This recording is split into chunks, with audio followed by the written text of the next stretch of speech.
साधु साधु।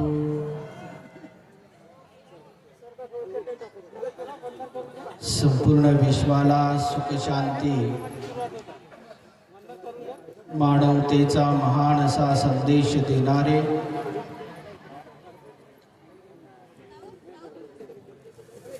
भग्ग रागो भग्ग दोषो भग्ग मोहोती भगवा शाक्य सिंह 32 लक्षणांनी युक्त 80 व्यंजनांनी युक्त तथागत सम्यक समुद्ध हा धम्म शिकवितो नीती मैत्री भावना प्रीती सतधम्माची प्रचिती मिळो तया सुसंगती बंधुभाव वाढवाणी मैत्री भाव जागावा मी सांगतो म्हणून नव्हे स्वतः तुम्ही अनुभवा असा तो तथागत सम्यक संबुद्धांचा सद्धम्म आणि त्याच सद्धम्माचा त्या सद्धम्मावर आरूढ असलेला गेल्या 2500 वर्षापासून आज पावेतो या सद्धम्माचा मानव जातीच्या हितासाठी सुखासाठी कल्याणासाठी प्रचार आणि प्रसार करणारा पूजनीय सदा वंदनीय भिक्खू संघ सहजीवनाची अमर पंचशीला बंधुत्व सार सोपे शिकवी जगाला एक एक भिक्खू जणू पाठशाला पूर्वेस नवधर्म उदयास आला हा शांतीचा घोष घुमता जगात पडलीन प्रेते पुन्हा संघरात करी प्रेम द्वेषावरी अंतिमात प्रज्वलित झाली पुन्हा सत्य ज्योत बुद्धरत्न धम्मरत्न आणि संघरत्न या तीनही रत्नाला प्रथमतः त्रिवार अभिवादन करतो।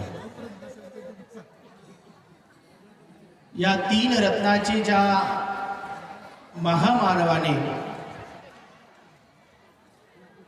की काल मुजरेच केले रे माझ्या मेलेल्या बापाने काल मुजरेच केले रे माझ्या मेलेल्या बापाने आज मुजरे मला करती बा भीमाच्या प्रतापाने खातो तो घास आणि घेतो तो श्वास ज्या महामानवाने या देशाला स्वतंत्र समता न्याय नीती आणि बंधुत्व बहाल केलं संपूर्ण जाती धर्म पंथ वंशाच्या लोकांना समान मताचा अधिकार दिला त्या कालावधीमध्ये राणीच्या पोटातून राजाचा जन्म होत होता परंतु बाबासाहेब आंबेडकरांच्या या लोकशाहीमध्ये मताच्या पेटीतून राजाचा जन्म होतो।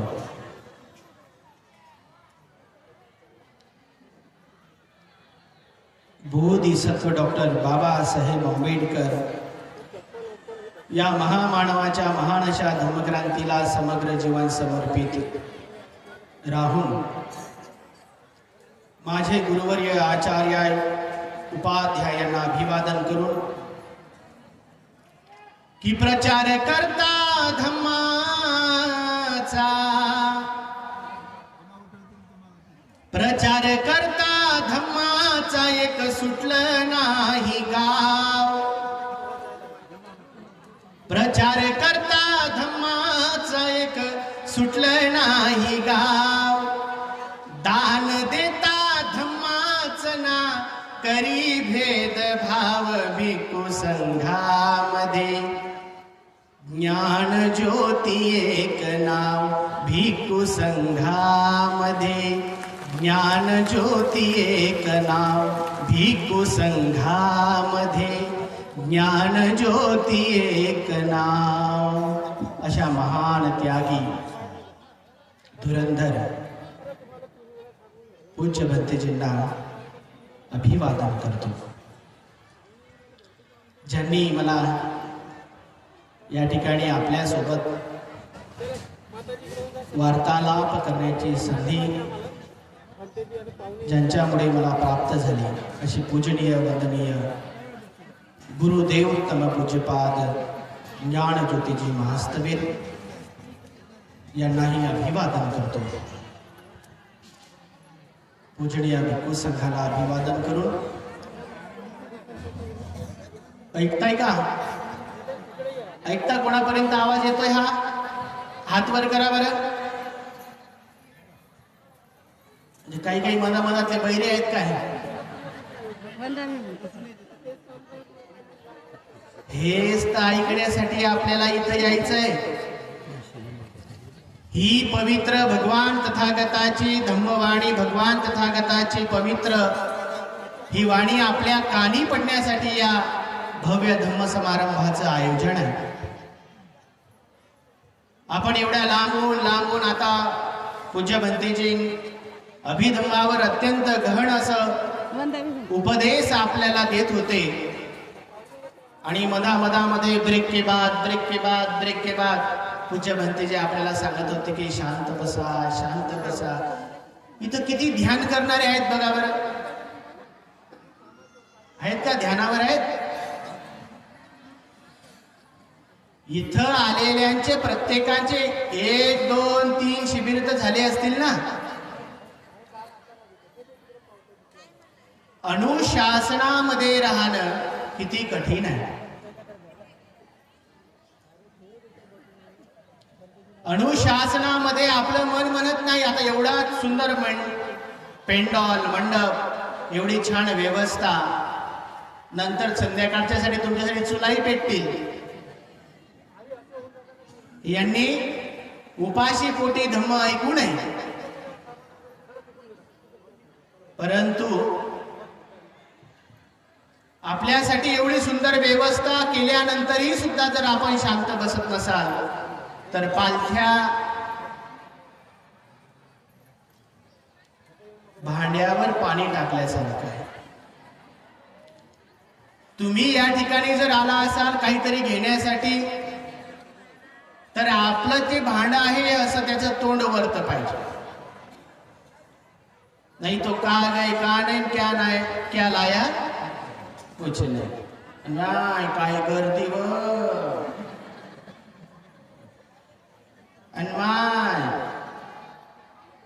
आणि तिथं गेली आणि चिवर दान केलं, दान दिलं आणि पाणी दान केलं आणि ते टमकी आली होती। अहो काही ना तर पोरी आणल्या असतील इथं सोयरीक संबंधासाठी, एवढ्याले काही कमी नाही। काही नाही पोरही आणली असतील की कामात काम होऊन जाईल सोयरीक संबंधाचं। म्हणजे आपल्याही कार्यक्रमाला त्या जत्रेचं स्वरूप येता कामा नये की जत्रेमध्ये 3 प्रकारचे लोक असतात बघा। एक हावशे, याच्या जत्रा रिटर्नही असतील काही नवशे आणि काही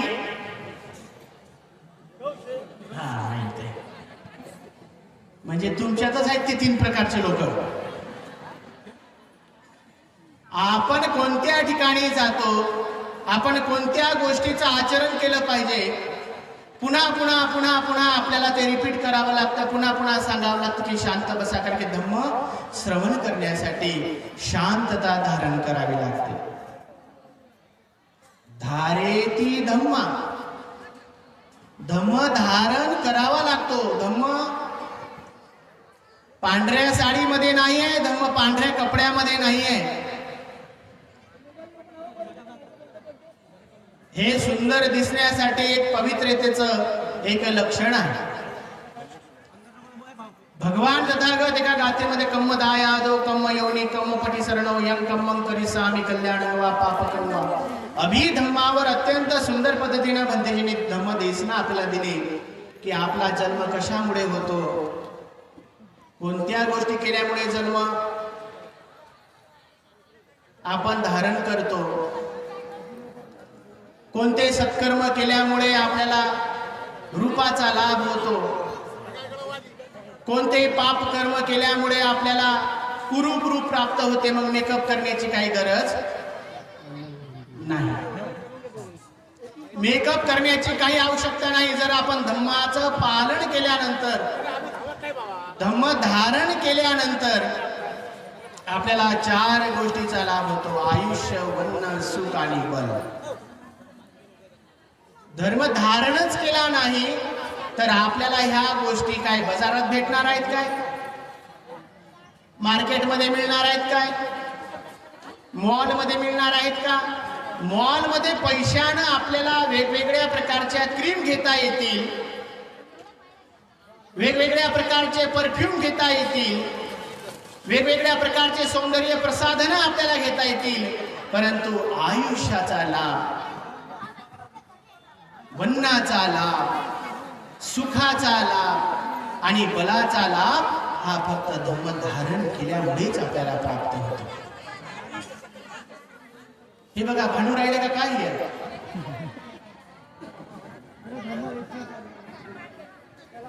हे सांगावं लागतं तुम्हाला, ब्रेक के बाद शांत बसा. किती जन्माचे कर्म आहे. डोळे झाकल्या झाकल्या किती प्रकारचं चित्त आहे. डोळे झाकल्याच पेटी असं नाही, पेटी नाही का? पेटी. मला हा एवढा मोठा भव्य आणि दिव्य धम्म समारंभ चालू असताना मला पूज्य विनयपाल भंतेजींची एक कविता आठवली.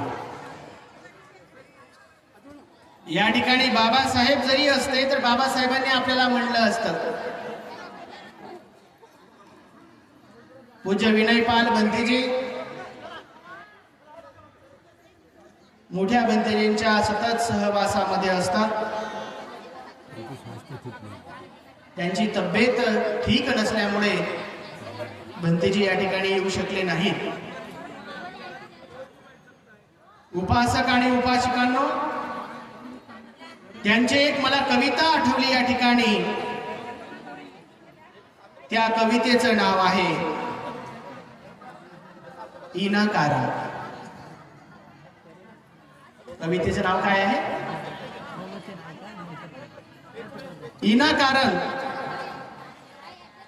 ती कविता अशी आहे: बाबासाहेबाचा पुतळा म्हणतो या समाजाला, आणि ते वास्तव आणि ते रिअल मध्ये उतरत आहे असं मला वाटतंय. ती कविता, अरे थंडी वाऱ्या उन्हात किती जीव जावला, आणि इनाकारण तुम्हाला म्या धर्म दावला. बघा ना आपली परिस्थिती. भीम के लगते जिगर, ना दे उधर, आणि तुमची अशानं कोण करणार आहे कदर? असंच झाला की ना आपल्या तोंड फारून वधर. अरे थंडी वाऱ्या उन्हात किती जीव जावला, आणि इनाकारण तुम्हाला म्या धर्म दावला. काढत होते शेण तुम्ही ओळत होते ढोर. बाबासाहेब म्हणतात की जो जुना इतिहास विसरतो तो नवा इतिहास कदापि घडू शकत नाही. की काढत होते शेण तुम्ही ओळत होते ढोर. काही लोक म्हणतात हे सांगू नये, पहिलं लाज वाटते ते. हे पहिलं सांगू नये, आता काय सांगता म्हणते नंतर पहिलं. पण आता तरी काय तुम्ही. बाबासाहेब म्हणतात की आगे जाने का जिनको मैंने मौका दिया, इन पढ़े लिखे लोगों ने मुझे धोखा दिया. अरे काढत होते शेण तुम्ही ओळत होते ढोर, आणि कार्यारे म्हणत होते उली उली पोर. आता म्हणू द्या बरं कोण. की काढत होते शेण तुम्ही ओळत होते ढोर, आणि कार्यारे म्हणत होते उली उली पोर. काढण्यात तुम्हावर मी झालो मोर. बाबासाहेब म्हणतात की काढण्यात तुम्हावर मी झालो मोर, आणि मागं राहून मध्ये तुम्ही कापला रे दोर. मागं राहून मध्ये तुम्ही कापला रे दोर. तुमचं वागणं पाहून म्हणजे जसा इचू चावला. हे तुमचं असं वागणं, हे तुमचं वागणं, तुमचं असं वागणं पाहून मला जसा इचू चावला. आणि इनाकारण तुम्हाला मी धर्म दावला. थंडी वाऱ्या उन्हात किती जीव जावला. आणि इनाकारण तुम्हाला मी धर्म दावला. गावाबाहेर होते तुमचेच घर. बाबासाहेब म्हणतात गावाबाहेर होते तुमचेच घर. अरे येता जाता करत होता, येता जाता करावा लागत होता मायबाप जोहार.